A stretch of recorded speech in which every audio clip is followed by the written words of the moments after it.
The next item of business today is a members' business debate on motion number 9191 in the name of David Stewart on local knowledge under fire. This debate will be concluded without any questions being put, and I'd invite those members who wish to speak in the debate to press the request to speak buttons now or as soon as possible. I would once again invite members and indeed members of the public to leave the galleries and the chamber as quickly and quietly as possible. Mr Stewart, 7 minutes, please. Thank you very much, Presiding Officer, and I'd like to thank all members here today for interest in this debate and for signing my motion. And for those that have not, I, of course, as always, welcome sinners who wish to repent. Can I also congratulate the Cabinet Secretary on her recent elevation?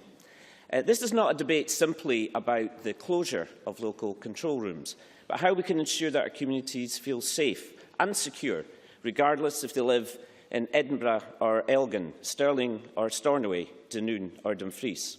And this debate highlights important issues that affect local communities across the country in both rural and urban areas.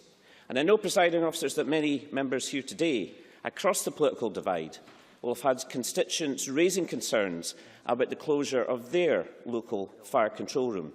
In my own area of the Highlands and Islands, the announced closure of the control room in Inverness caused such local concerns that residents started a campaign, which has now resulted in a petition being brought to Parliament.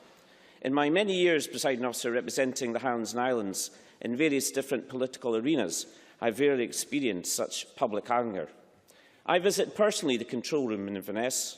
I spoke to the Scottish Fire Rescue board member Dr Michael Foxley, who is well respected as the ex-convener of the Highland Council, and along with my colleague Rhoda Grant, we met the Chief Fire Officer, and I also had a very useful meeting with Rosanna Cunningham. I also met local FBU officials on a number of occasions, and last week June spent a couple of hours with senior fire and rescue staff in Fort William.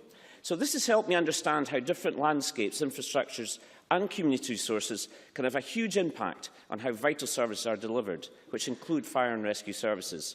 Communities find reassurance in knowing that when they phone 999, they will be put through to a control room filled with people that understand the local environment and will get help to them in the most effective way. The petition put forward by one of my constituents shows the depth of feeling that exists.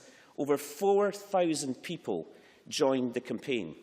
I was recently presented with the petition by local councillors and community activists on a beautiful spring morning at the HQ of the Western Isles Council in Stornoway.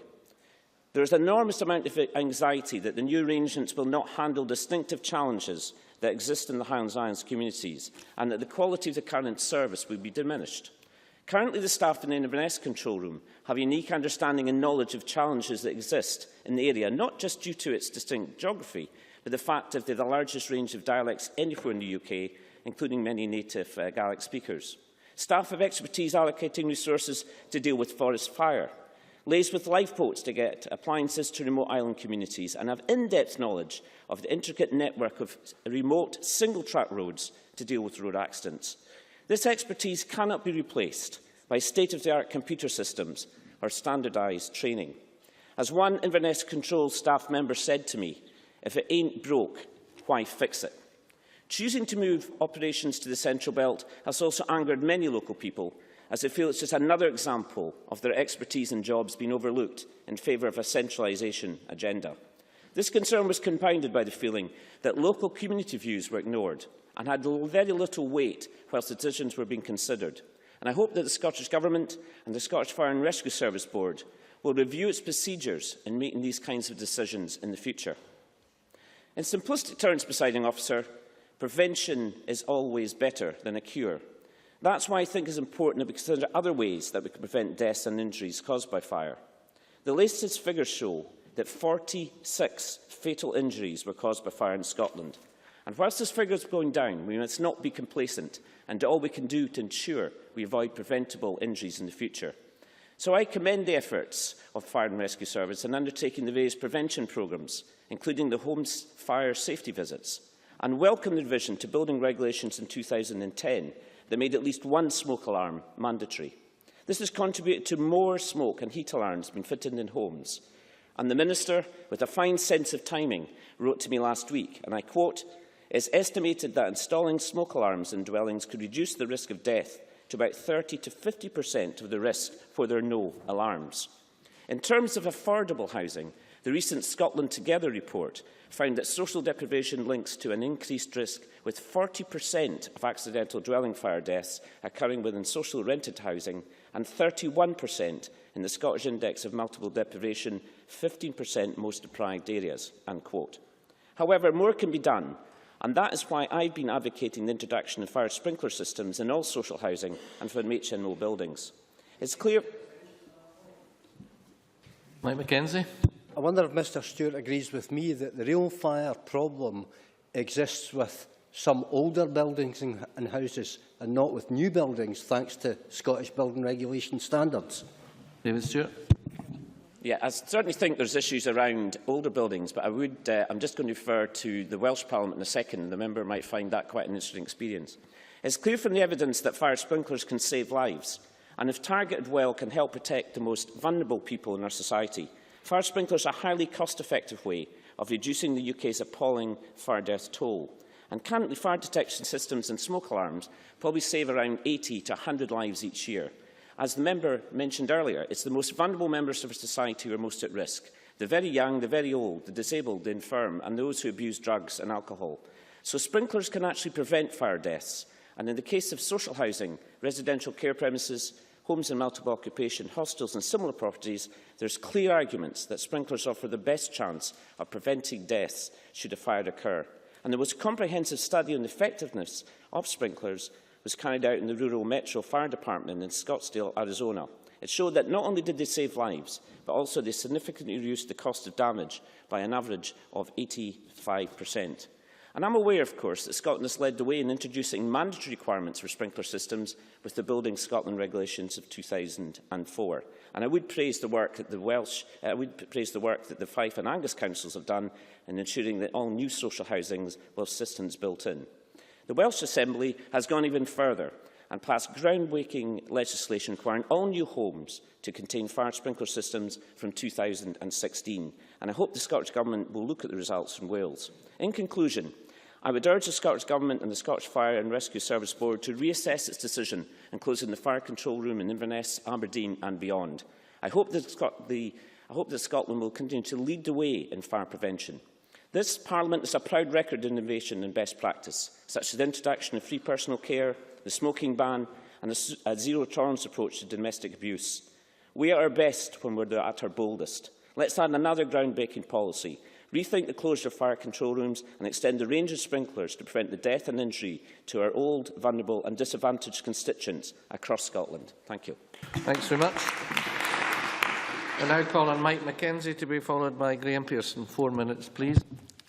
Presiding Officer, I should start by drawing members' attention to my register of interests, where you'll see why I'm pleased to be able to speak in this debate. I was a volunteer fireman for well over 20 years and recently stood down because I was unable to fulfil this role as an MSP. Strathclyde Fire and Rescue were kind enough to give me a long service medal. Our small volunteer unit, when it was first formed, had the distinction of being the first in Strathclyde and perhaps in Scotland to have women firefighters. We founder members thought that we'd be required to deal very occasionally with the odd chimney fire and that we would not be at all busy. Nothing could have been further from the truth, although the first fire we attended was a chimney fire, embarrassingly, at the home of one of our own unit's members. No one is immune from fire. Thereafter, and particularly in the early years, we were very busy indeed, dealing with some major fires, including one in which, sadly, there was a fatality. I knew the deceased person very well. Rural firefighting is up close and personal. It requires a strong stomach, and nothing brings home the danger of fire more clearly than seeing the body of a friend amongst the smouldering embers, or the devastation of the ruined house of a neighbour. I was very pleased to do my bit in the fire service. I learned a lot and I hope I contributed something too. I must compliment Strathclyde Fire and Rescue on the excellent training that they gave us, and I would pay the highest of respect to all the firefighters that I worked with, volunteers, retained and full-time. They're excellent people who routinely risk their lives on the public's behalf. Perhaps the most important lesson I learned from the fire service is that a little knowledge can be a dangerous thing. And this brings me to Dave Stewart's motion. I fear he suffers from the same danger of a little knowledge. But he is absolutely correct that local knowledge is very important.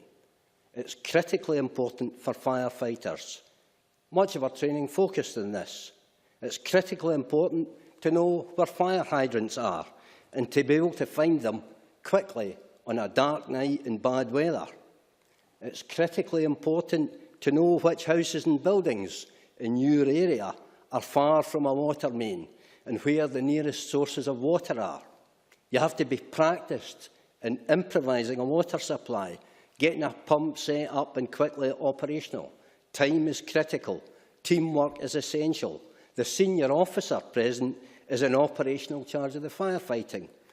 Firefighting is not directed from afar by control room staff. That would be daft and it would be dangerous. Presiding Officer, it's a cause of regret when efficiencies are forced upon us by the Westminster Government's cuts. But I do not believe that this will impact on the operational effectiveness of Scottish Fire and Rescue. Thanks very much. Now call on Graham Pearson to be followed by Mary Scanlon. Thank you, Presiding Officer. First of all, can I begin by offering 3 congratulations, which is unusual at the beginning of any presentation. My first goes to the Cabinet Secretary in her elevation to her current post, and I wish her well in her duties in that regard. My second to Mike Mackenzie and to the hundreds of similar firefighters who volunteer their services on behalf of the communities and acknowledge the essential work that's done there. My final congratulations go to my colleague David Stewart in achieving this debate today on a very important issue about local knowledge and local accountability. It should give David some comfort to know that the Cabinet Secretary for Justice in a previous life has supported many of the comments that he made today. On the 3rd of November 2004, when discussing decisions to cut fire control rooms at that time and options that were available, Mr McCaskill said the number of control rooms in Scotland is fundamental to the fire service and it must be fully debated in the Scottish Parliament before a decision is made. He went on, if I can just finish the point, if he went on, we don't want a reduction of fire service control rooms, and there is a need to be upfront in discussing and not using sleight of hand from an executive.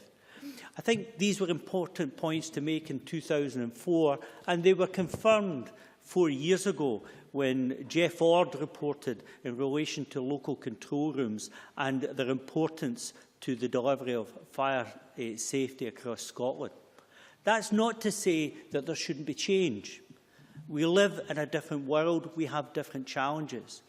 The problem that we face at this time is trying to explain to local communities, those around Aberdeen and Inverness, but also Dumfries, Fife and Falkirk, why the control rooms need to close at this time and what kind of resource is provided as backup to provide a first-class service for the future. The inability of the fire emergency services, the police and ambulance and others to come together to decide on a coordinated location of control rooms, which would give not only a better geographic spread, but give resilience to each of these services and knowing that there was a fallback across the country in providing emergency support and control room facilities, as well as best use of IT, communication networks and contracts that are required in order to provide facilities right across Scotland and providing that local knowledge that is accepted as being vitally important at times of stress. These are the issues which have caused so much concern, not only around Aberdeen and Inverness, but right across the country.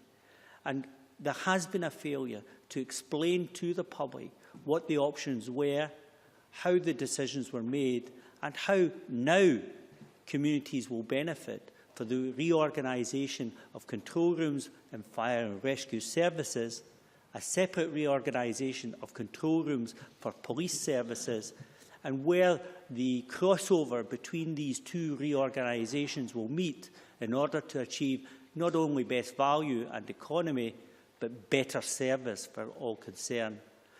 For those reasons, I am happy to contribute to the debate today.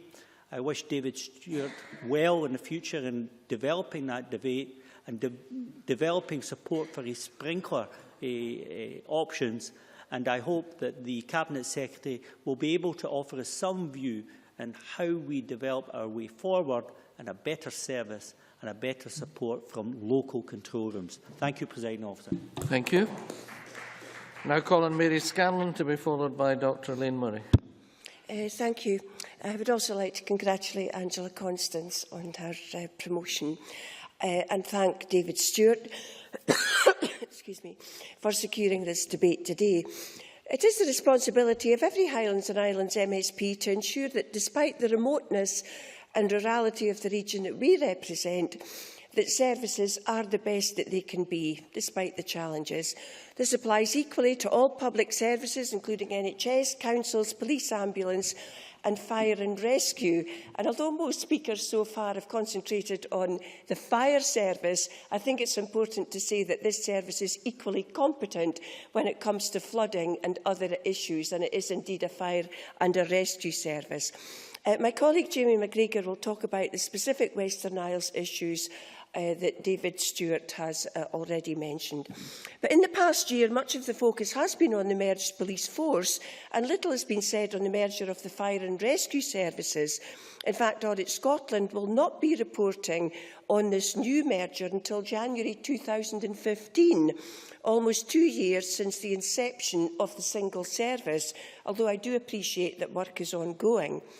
I welcome the merger of the Fire and Rescue Service, mainly due to the very critical report by the Accounts Commission into the former Highlands and Islands Service, which highlighted, and I quote, serious concerns about the sustainability of the fire cover model, no clear matching of resource to community risk, poor leadership, capital backlog of 17 million and 35 stations in need of upgrading, significant health and safety risks to firefighters and ICT systems not adequate to properly support remote training.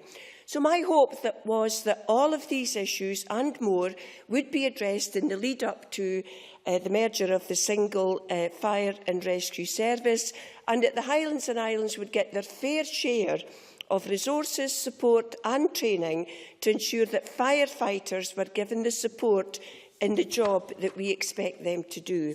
It is therefore disappointing that 1 year into the merger, jobs are being lost, services withdrawn, not just in Inverness, but Scotland-wide. 5 of Scotland's 8 fire emergency control rooms and 6 of Scotland's police control rooms are due to close, and this is alongside further civilian job cuts in the single police force. As David Stewart said, these closures will result in a loss of highly skilled jobs, but they also, probably more importantly, represent a withdrawal of an important local service and a potential reduction in quality in order to save money. And while the Fire and Rescue Service assures us that there will be no compulsory redundancies, we know that in areas like the Highlands and Islands, voluntary redundancies offered to staff will require them to either relocate considerable distances or apply for unsuitable or often lower paid jobs. It could be said compulsory redundancy in all but name.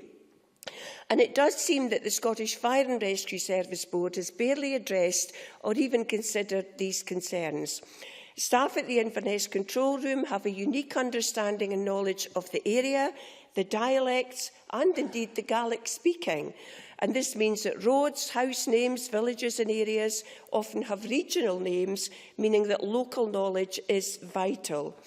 And the truth is, Deputy Presiding Officer, I've got just less than a minute, local people have barely been consulted on this move, and the Scottish Fire and Rescue Service has barely considered other alternatives. Turning to the second part of the motion, which I welcome, the proposal for the new fire safety legislation, just to say that I appreciate I'm out of time, but I very much welcome what's happened in Wales. And the fact that the approach taken on this measure was passed unanimously, and I would trust that a similar approach could be adopted in Scotland. Thanks very much. Now call on Dr Elaine Murray to be followed by Liam McCarthy.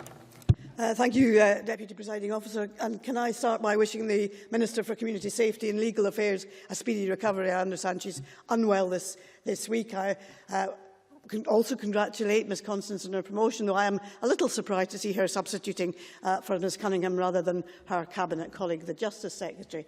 But I would like to congratulate David Stewart on securing the motion. The closure of the Police and Fire and Rescue Service emergency control rooms across Scotland have prompted motions expressing concern from MSPs of all parties. Indeed, I had a member's motion taken before the Easter recess highlighting the particular situation in Dumfries and Galloway, where both the Police and Fire and Rescue Service control rooms had been earmarked for closure. Dave Stewart's motion today rightly concentrates on the Fire and Rescue Service closures. They don't seem to have attracted the same degree of attention as the police control room closures, but they are equally important. And during my members' debate last month, I expressed my concern for the 15 control room staff whose jobs at the Fire and Rescue Emergency Control Room will disappear in Dumfries, and whether they will all be offered suitable and comparable employment within the Fire and Rescue Service.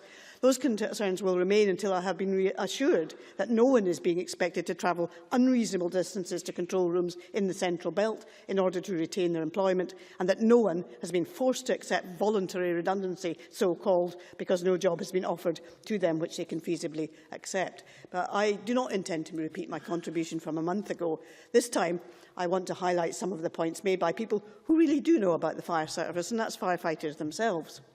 The Fire Brigades Union Scotland made very pertinent points in its submission to the SFRS Board on the future of emergency fire control rooms last January. Now, the FBUS didn't argue, unfortunately, for the retention of the control room in Dumfries and Galloway, but that's partly because discussions about its closure had predated the creation of the Single Fire and Rescue Service. I have, of course, sought and received assurances from that union that they will actively support the displaced staff in being suitably redeployed. The FBUS did, however, express serious concern about the reduction of the number of control rooms to 3, in particular the lack of local cover in the north of Scotland, where there will be no control room north of Dundee. They pointed out the problem of wildfires in the Highlands and Islands and Grampian. This, of course, is a potential threat for Dumfries and Galloway also.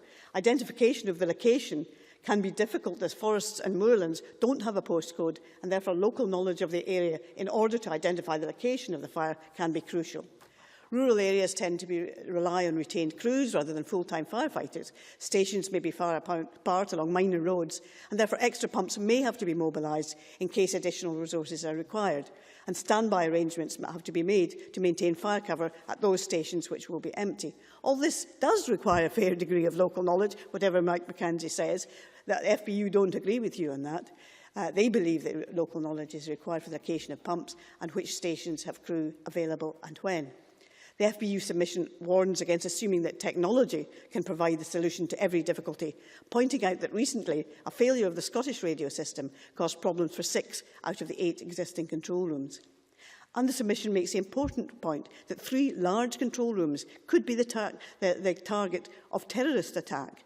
Or indeed, if one were to suffer a catastrophic failure, there would only be 2 left covering the whole of the country. The FRS has a statutory responsibility for planning for the worst-case scenarios, such as technological failure, cyber-terrorism or an epidemic affecting staff at the control rooms. And finally, in the past, government ministers have argued the case for closure in terms of daily numbers of calls. These numbers are contested by staff. In addition, call handling is far from being the only responsibility of control room operators. These duties will be required to be undertaken when the control rooms close. In conclusion, the control room closures have been undertaken without taking into consideration the views of local people or local communities, or it seems even the views of firefighters themselves, the people who know best about it. And unfortunately, no one in government is prepared to call the SFRS to account for this. I don't actually expect Ms Constance to be doing so, but I would have expected her colleagues in the Justice Department to do so. Many thanks. I now call on Liam MacArthur to be followed by Lewis MacDonald. Thank you, Deputy Presiding Officer. Can I start, like Graham Pearson, in what I thought was an excellent contribution by paying tribute to all those working in our fire and rescue services, both on a retained and a full-time basis. Can I also congratulate Angela Constance on her promotion? That and a visit to Orkney certainly made it a red-letter day, I'm sure, but as today demonstrates, there will be a variety of challenges ahead, but I wish her well in meeting those. And can I thank also Dave Stewart for both lodging this motion and securing today's debate, and indeed for the way in which he prosecuted the argument through his speech. And I think his motion quite fairly establishes the closure of 5 of the 8 emergency control rooms, including the one in Inverness, does have a disproportionate effect on rural... not at this stage, Mr Mackenzie.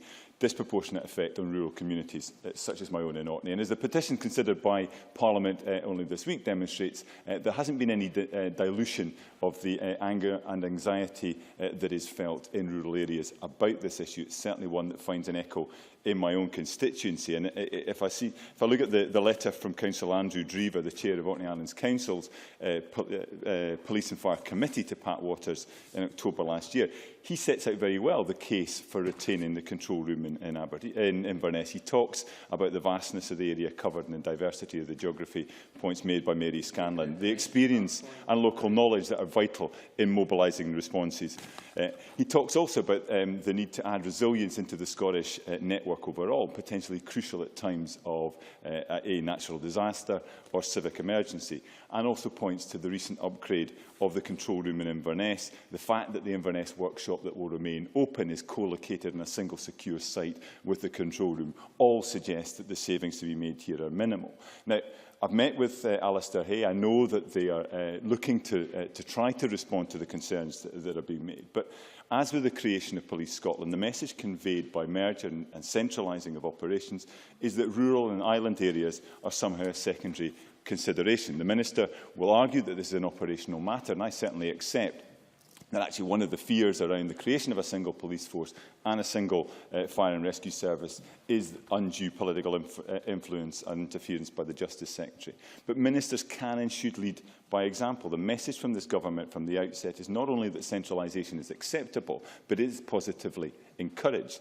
During the previous Lib Dem Labour executive, the policy of civil service relocation, I think, was a feature of the approach. It's a recognition that devolution should not stop at Edinburgh. It was about more than powers to Scotland, but powers for all of Scotland.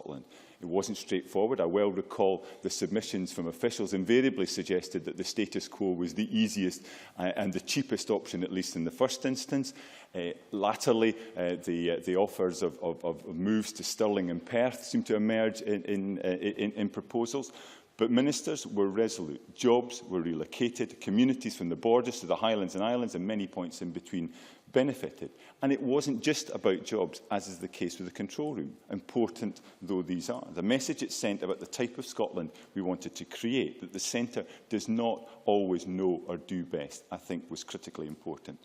The policy, of course, was almost immediately abandoned by the SNP after 2007, but quietly, but very deliberately. And I don't think we should underestimate the effect that this had on the wider public sector. Effective consolidation, administrative simplicity, decluttering the landscape, all used to justify retrenching to the centre, all excuses for chipping away at local democracy, all, in my view, the antithesis of what devolution was supposed to achieve. It has not gone unnoticed by my constituents that SNP ministers constantly demand more powers for themselves while showing little inclination to share the ones they already have with local communities, particularly in rural and island areas. Deputy Presiding Officer, I congratulate Dave Stewart again on bringing this debate to the Parliament. It comes, I suspect, too late for those in the control rooms in Inverness and others set for closure, but it should, I believe, prompt the Government to think again about its approach. Thanks so much. Now call on Lewis MacDonald to be followed by Jamie McGregor. And I too congratulate David Stewart for bringing this motion for debate today. On Tuesday morning, both he and I heard from petitioners Jodie Curtis and Laura Ross when they spoke to the Public Petitions Committee on behalf of thousands of their fellow citizens. The decisions to close every fire and police control room north of the Central Belt, they said, left people in the North West and North East feeling as if their regions had been forgotten by Scotland's devolved government. The public have had no opportunity to express a view, and the concerns of control room staff have been ignored. As Elaine Murray said, the Fire Brigades Union spoke out particularly strongly on behalf of their members in the threatened control rooms in Aberdeen and Inverness. Two comments by the Union's Scottish Secretary, John Duffy, were mentioned by SNP MSPs on Tuesday, as if to imply that somehow the Union was content with the closure proposals. It is not. As Elaine Murray said, in a paper to the Fire Board in January, FBU Scotland argued that a different solution was required in the north, rather than the proposed enlarged control rooms, as they said, to be sited in the Central Belt. Local knowledge is critical to fighting fires in remote rural areas. Deciding how many pumps to send, where to look for backup, which part-time stations can provide standby cover if other part-time crews are committed to a remote location, all of those are decisions based on local knowledge, not computer-generated, but learned and maintained by local operators.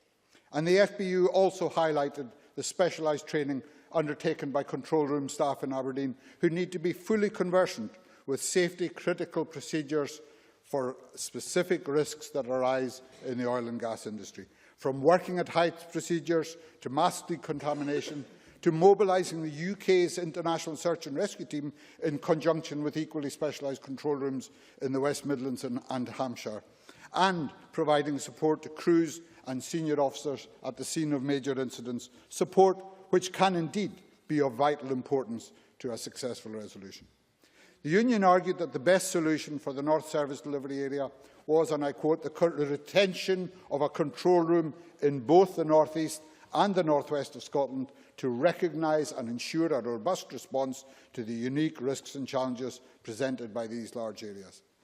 We know that Aberdeen already has a purpose-built control room designed and equipped in 2007 to allow for future expansion and which could be expanded at very little cost. The FBU argued rightly that retaining two existing control rooms in the North West and the North East made more financial sense than spending taxpayers' money simply to replicate the Aberdeen control room in Dundee.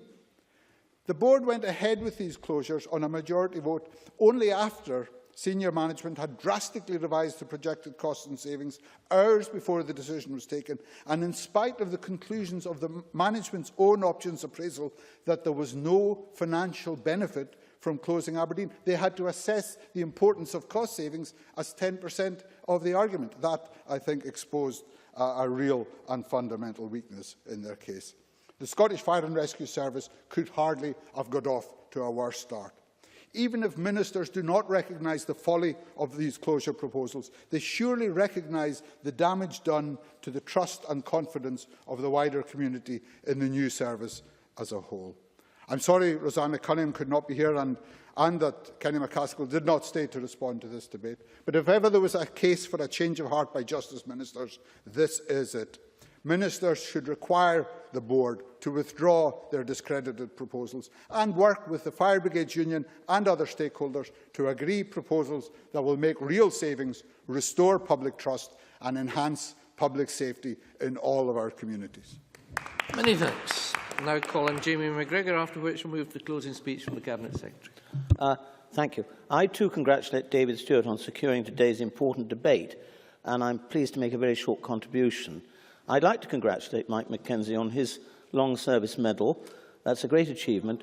And our firefighters are very brave people, and we must recognise and give them every support possible.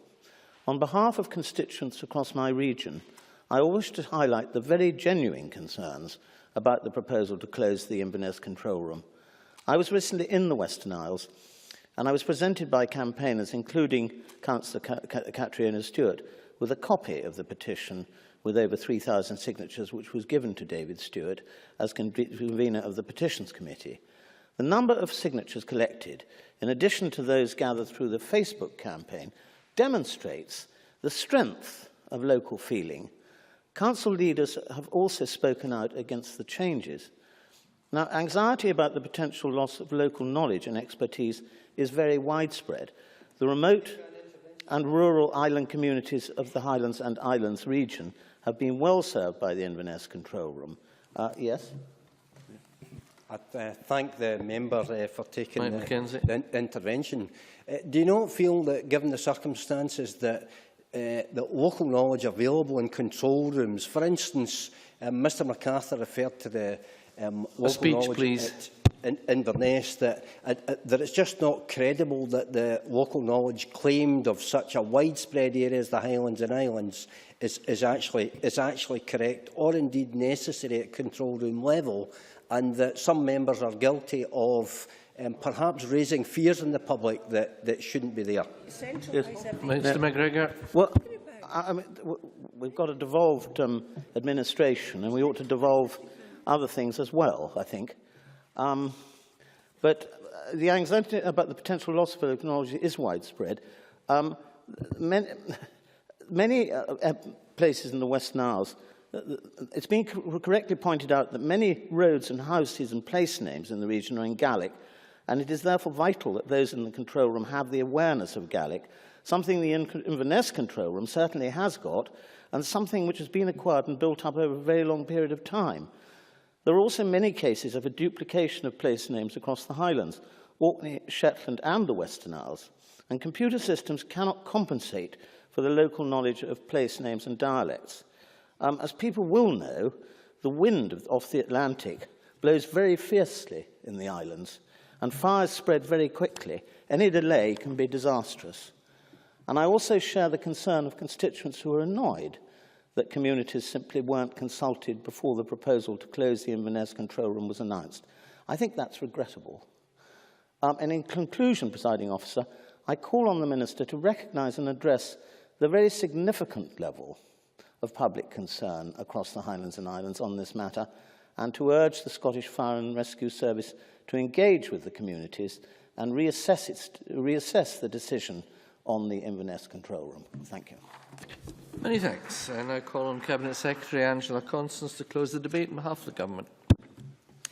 Thank you very much, Presiding Officer. Can I start by thanking members for their very kind comments with respect to my own promotion, and also, I'm sure I speak on behalf of all members, that we wish Ms Cunningham a very speedy return to her normal, robust, good health. But nonetheless, I am pleased to have the opportunity to respond on behalf of the Scottish Government to what are very important issues in relation to community safety, and which are very much at the heart of the communities which we all represent. Now, Ms Cunningham has said previously on many occasions to this chamber that the Scottish Government acknowledges the very clear passion across the chamber on the issues that Mr Stewart has raised today. And it is important for us all, however, to reflect that in any change programme, that decisions will be made that cannot please everyone. And I think Graham Pearson touched upon that when he said, or he intimated, that certainly the world never stands still and that change is often required and necessary. So the Government does acknowledge, and I say this to Mr McGregor, that there have been difficult decisions, but it's also right for us, I think, to spend at least a few minutes looking at the positive outcomes on what has actually been achieved. Now, a key aim of our new National Fire Service is to strengthen that connection between services and local communities. This aim is already being delivered across Scotland, and it's much evident from the public consultation on local fire and rescue plans that have been prepared by the local senior officers, the consultation which concluded in March. And nearly 900 individuals and organisations responded to that consultation, taking advantage of the new opportunities to help set fire services priorities at a local level, and feedback in that regard was overwhelmingly positive. Now, I know that concerns continue about the loss of local knowledge, and that's been a theme throughout this morning's debate. But we do have a very clear commitment from the Chief Fire Officer that he would not propose any action that would undermine the safety of any community in Scotland, and that the modern technology and mapping systems provide the most accurate information on the location of incidents, and it's the professionalism and expertise of control room staff that is imperative, and that is not dependent on the location. So, having 3 modern control rooms with connections to every fire appliance in Scotland will deliver a better service using the latest IT, allowing dynamic mobilising and removing the boundaries of the previous 8 services to make sure that the nearest available appliance is deployed as speedily as possible.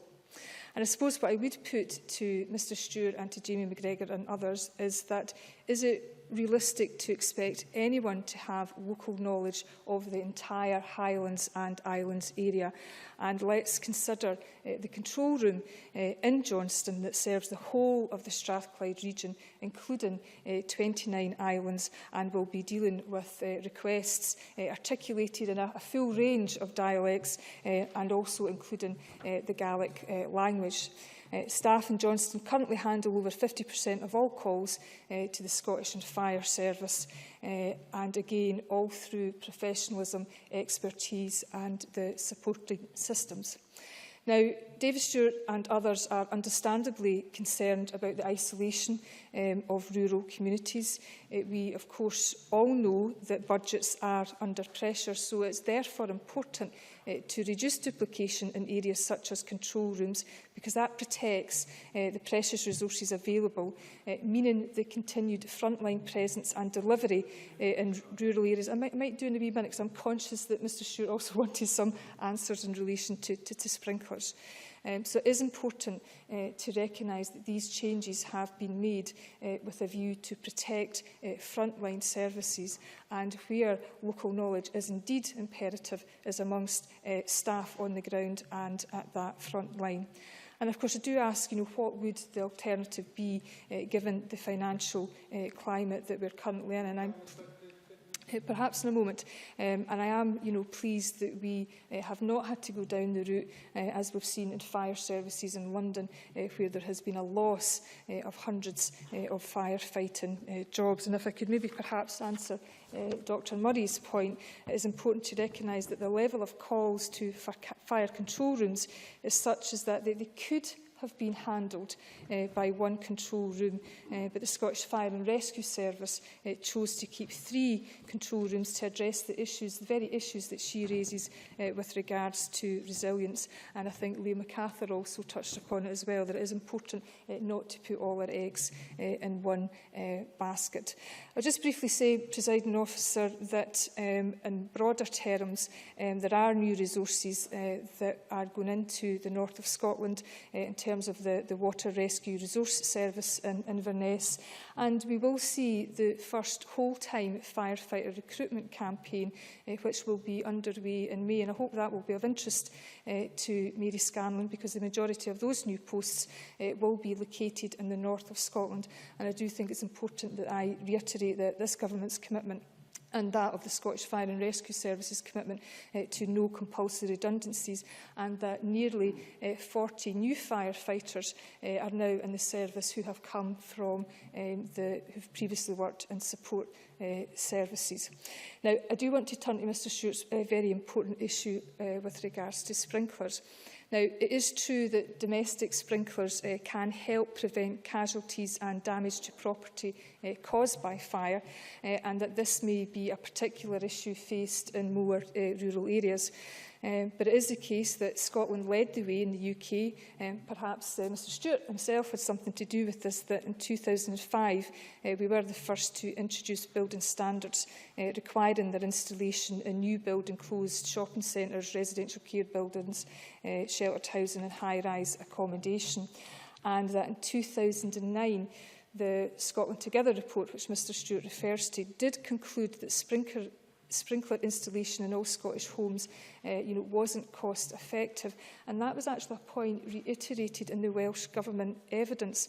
But nonetheless, the scope of sprinkler coverage should, of course, be kept under review, and the Government will look with very close interest to the latest proposals emerging from Wales. It is important to acknowledge that we already have those enabling powers, and we could move to a position where we could introduce secondary legislation because we've got that enabling power under the Building Scotland Act 2003.